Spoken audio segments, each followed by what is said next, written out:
Carmelo Giuseppe Conticello, vous êtes actuellement un des byzantinistes les plus connus de France et vous êtes, comme nous savons, professeur et chercheur au CNRS, que vous avez lancé il y a quelque temps un ouvrage qui couvre l'ensemble de la théologie byzantine et de sa tradition.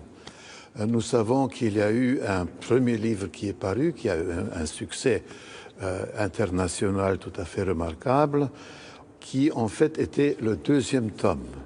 Et là, maintenant, vous venez de publier ce livre, pas, qui vaut son poids, qui est la première partie du premier tome.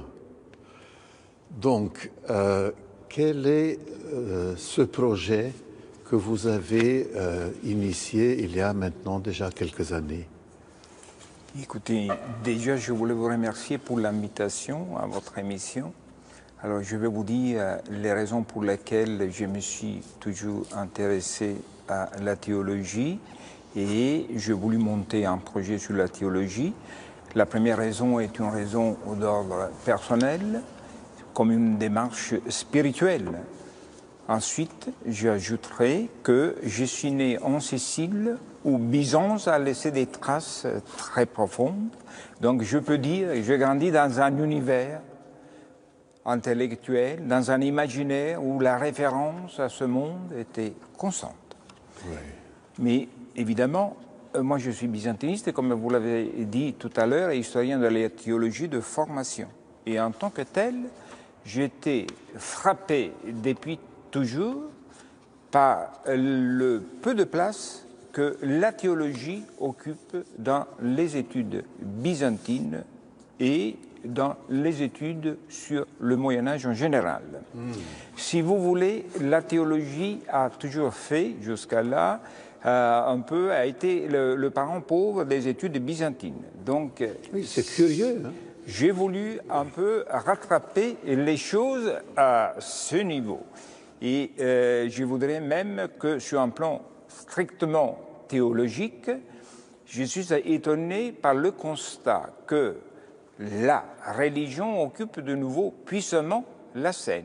Malgré cela, il y a toute une démarche d'occultation de la théologie qui est l'expression scientifique de la religion. Eh bien, si vous voulez, j'ai voulu en quelque sorte contribuer à réveiller notre culture dans le lourd sommeil dogmatique dans lequel elle plonge depuis un certain temps, en redonnant à la théologie toute sa place et sa visibilité académique. Alors, vous parlez bien là de théologie byzantine.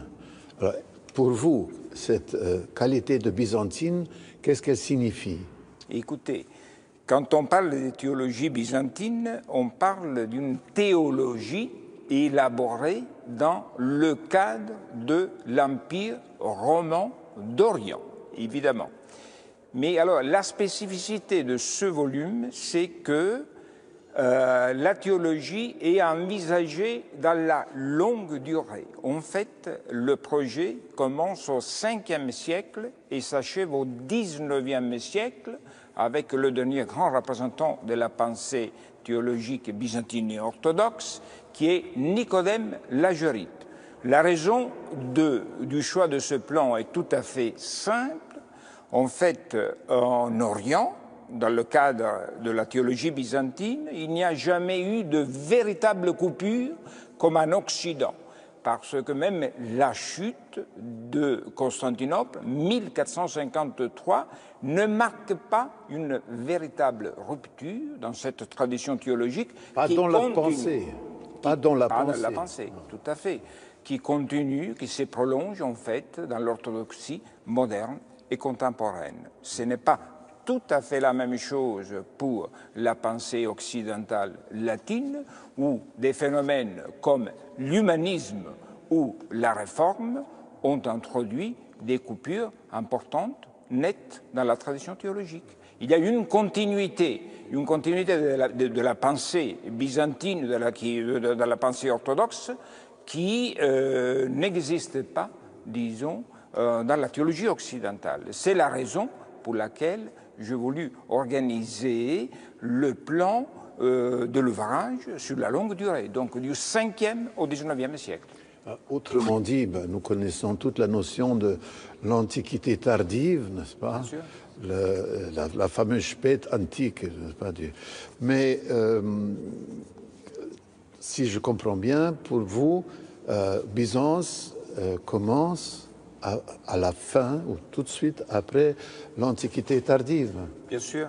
Il y a, si vous voulez, un tournant dans la pensée, d'un point de vue théologique, il y a un tournant dans la pensée ancienne qui est le VIe siècle avec Justinien.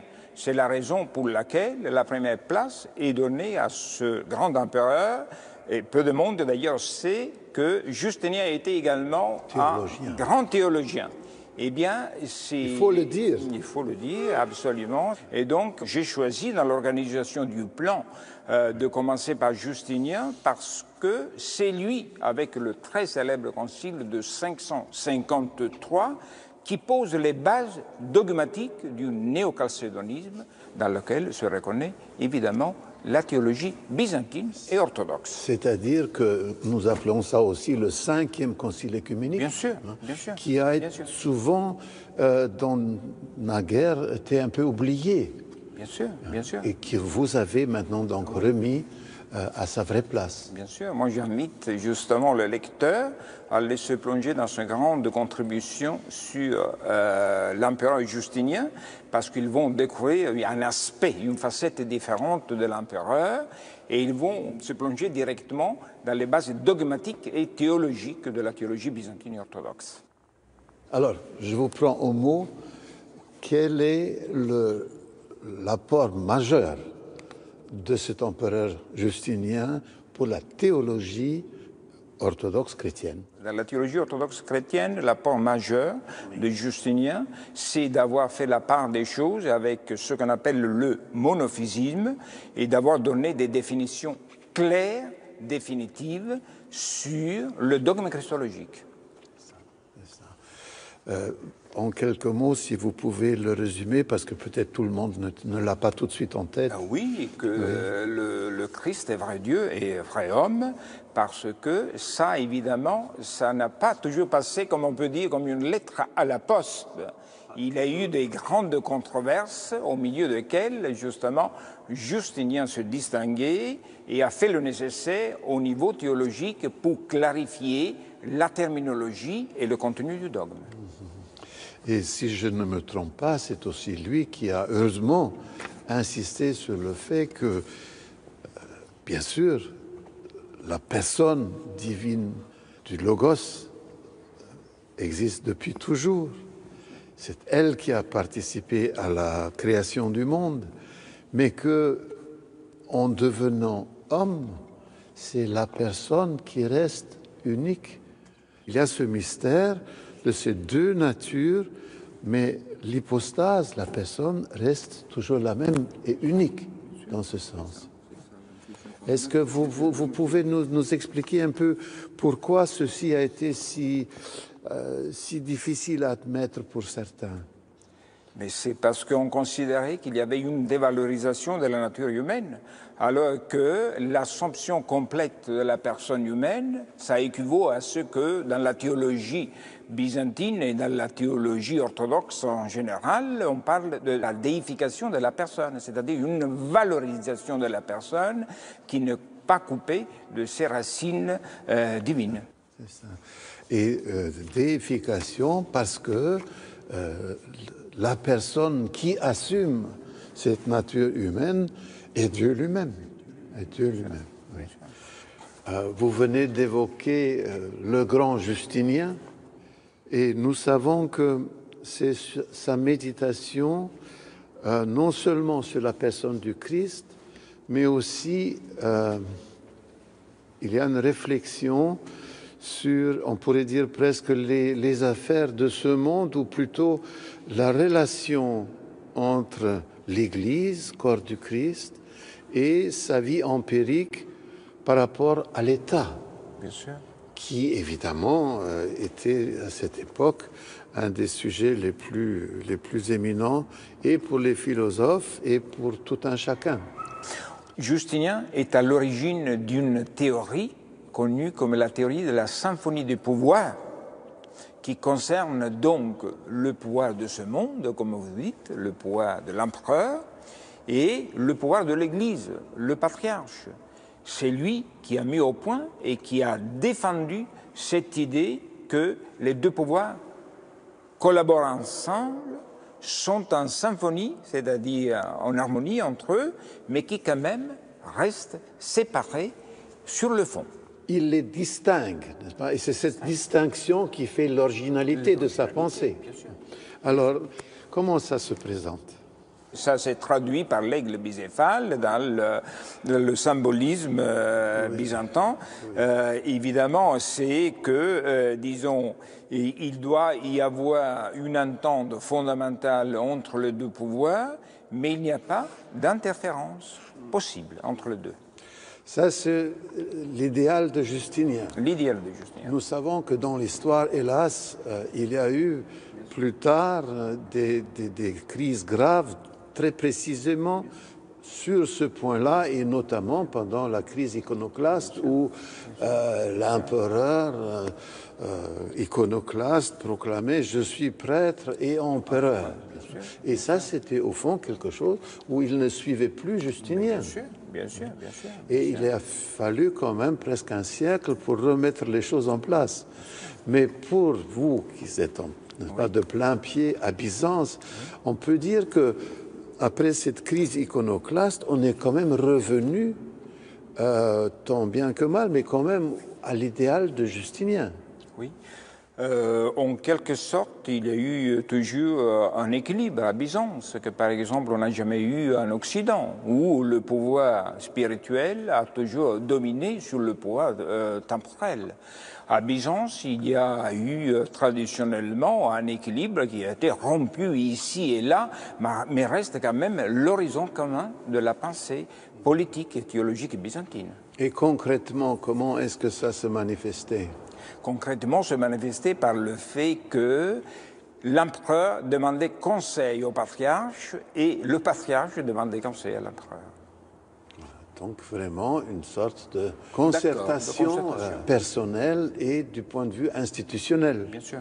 Nous savons que les théologiens dont vous parlez dans ce volume impressionnant, d'une façon et d'une autre, évidemment, parlent tous de ce sujet. Quels sont les auteurs principaux que vous traitez dans cet ouvrage? Alors écoutez, l'élaboration du plan pour ce volume a été évidemment très laborieux.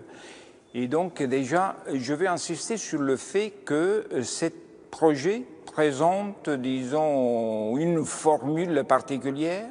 J'ai voulu choisir des exposés approfondis sur la vie, les œuvres, la doctrine de chaque auteur.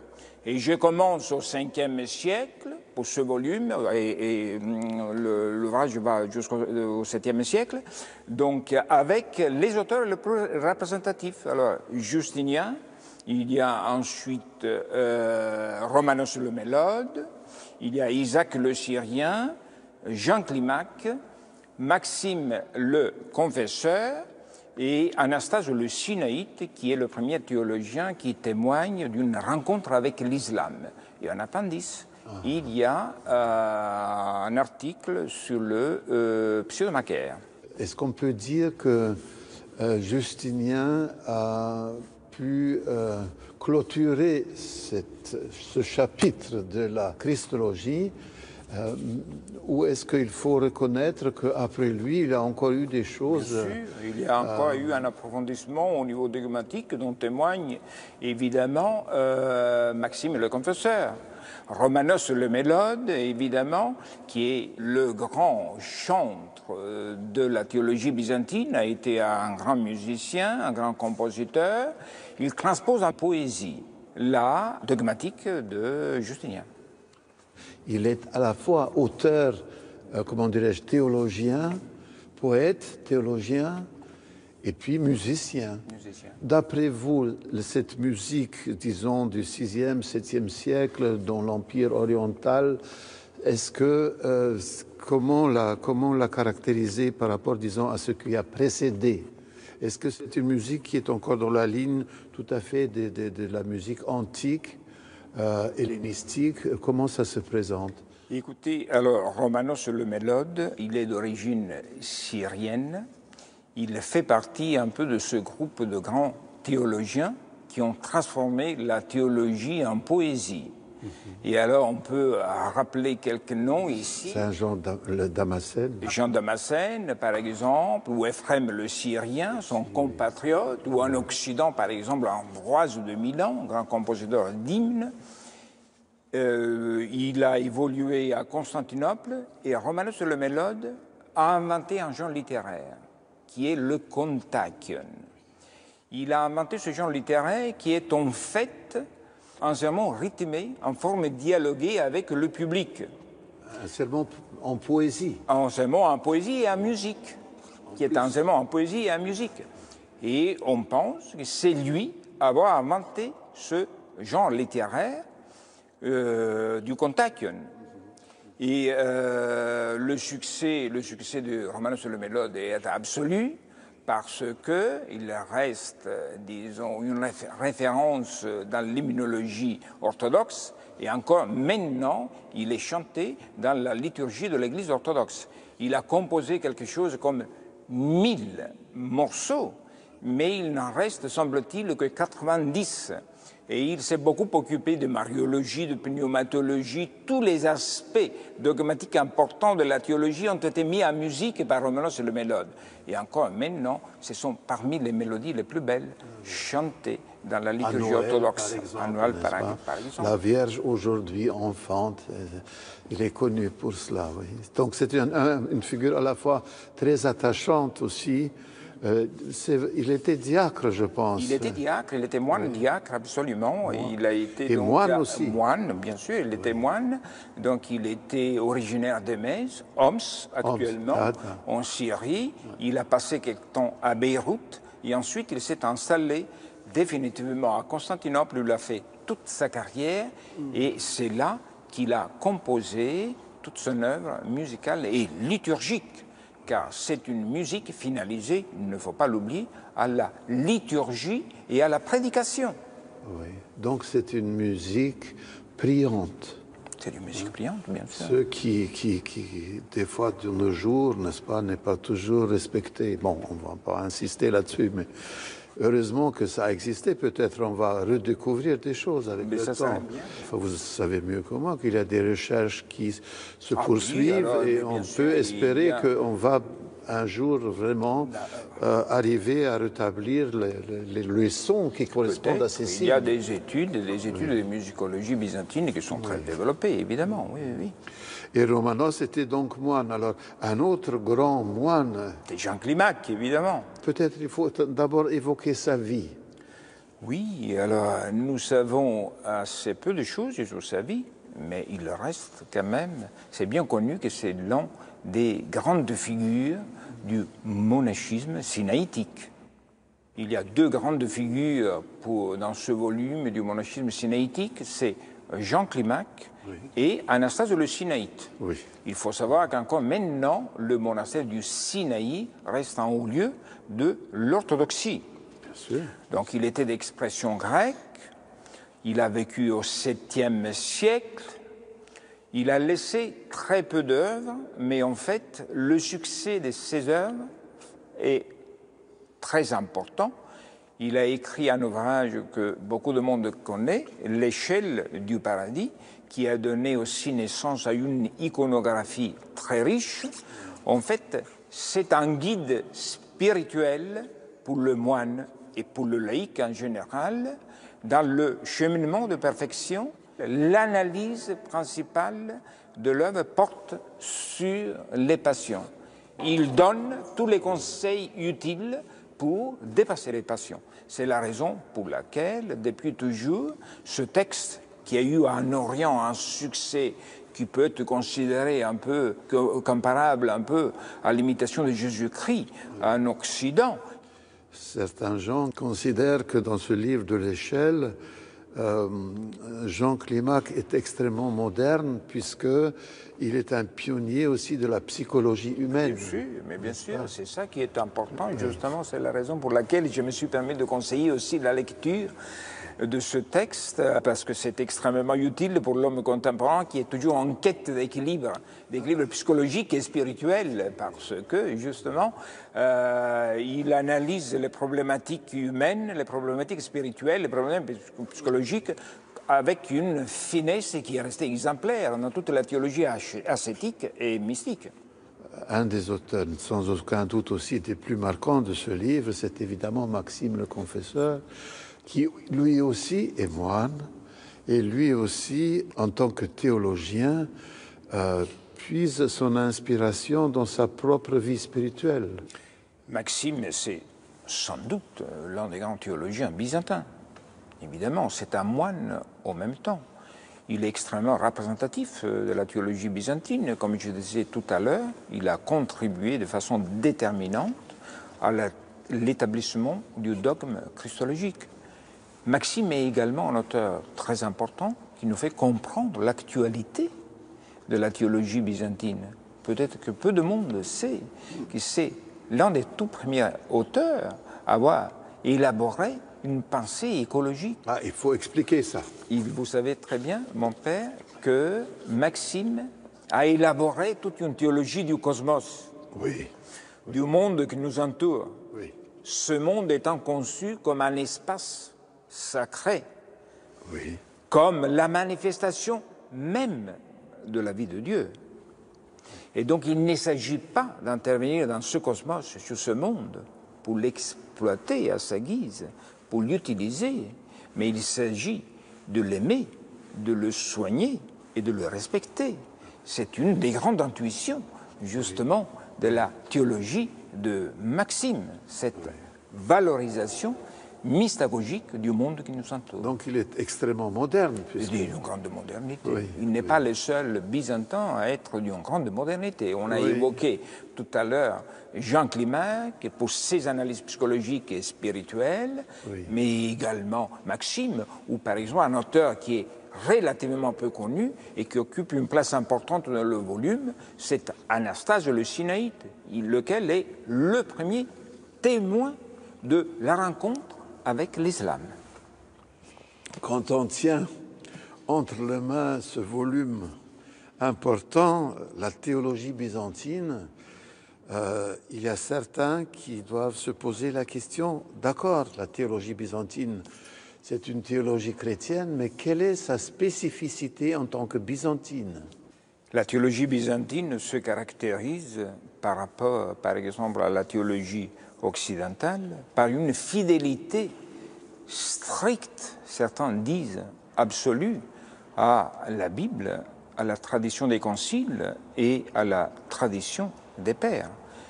La théologie byzantine a aussi une méthode particulière. C'est une méthode qui se fonde complètement sur la tradition.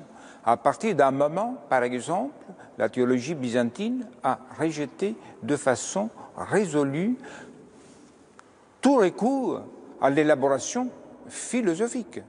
Ah, oui, ça c'est important. Alors évidemment, si vous voulez, la théologie byzantine, c'est une théologie théologique, alors que la théologie occidentale latine, qui fait constamment appel à la méthode, à l'élaboration philosophique, on peut dire que cette théologie, c'est une théologie philosophique. C'est la différence fondamentale par rapport, disons, au niveau de la méthode par rapport à la théologie byzantine. J'ajouterai évidemment que la théologie byzantine est une théologie concrète, c'est-à-dire ancrée dans la vie du chrétien et de l'Église. Est une théologie éminemment liturgique. C'est ça d'ailleurs que j'apprécie particulièrement dans cette théologie. Il n'y a pas de place traditionnellement dans l'histoire de la théologie byzantine pour des développements académiques sur la théologie. Des spéculations académiques abstraites. La théologie byzantine reste ancrée à la vie du chrétien et à la vie de l'Église. Vous connaissez très bien, mon père, la célèbre expression d'un théologien oriental qui a contribué de façon significative dans le domaine théologique, qui disait que n'est théologien que celui qui prie. Je dirais deux éléments très importants. La fidélité à mesure, la fidélité à la tradition et le lien très fort avec la vie du chrétien, avec la vie spirituelle, qui se traduit donc dans l'activité liturgique, ça me paraît être l'un des aspects caractéristiques les plus importants de la théologie byzantine et orthodoxe. Et c'est ça aussi que vous retrouvez chez les auteurs que vous présentez constamment. Ici. Alors les gens peuvent être un peu impressionnés par le fait qu'il y a un certain nombre de théologiens au sens strict du mot, c'est-à-dire qui ont contribué à l'élaboration du dogme, et il y a en revanche des moines, des hommes spirituels qui ne se sont pas occupés à proprement parler de théologie, comme Jean Climac, par exemple, qu'on a évoqué tout à l'heure, mais qui ont toute leur place dans ce genre de projet, parce qu'en Orient, le lien entre théologie, dogme et spiritualité et prière est très très fort. Très fort, oui. Ça, c'est quelque chose. C'est très intime. Oui.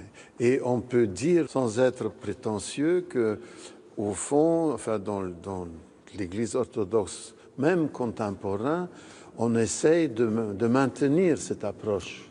Bien sûr, je pense. C'est d'ailleurs, c'est ça que me charme de l'orthodoxie, bien sûr. C'est cet aspect vivant, c'est de dire justement de garder la tradition comme quelque chose de vivant, comme un aliment spirituel. J'ai voulu combler un vide. Pour la première fois, j'ai essayé de faire un ouvrage, disons, de grande dimension, avec des articles, des exposés substantiels sur la vie, sur les œuvres, sur la pensée, qui permettent à toute personne intéressée de découvrir ce monde d'une façon scientifiquement sûre. C'est ça mon désir, mon ambition, si vous voulez, c'est de donner un coup de pouce à ce renouveau théologique qui plonge ses racines dans la tradition patristique, mais qui a des caractéristiques propres avec la théologie byzantine. Alors, permettez-moi de vous exprimer notre immense gratitude pour ce travail énorme, et nous savons déjà qu'il va encore continuer et que le ciel vous donne les forces nécessaires. Mille merci. Merci à vous, mon père.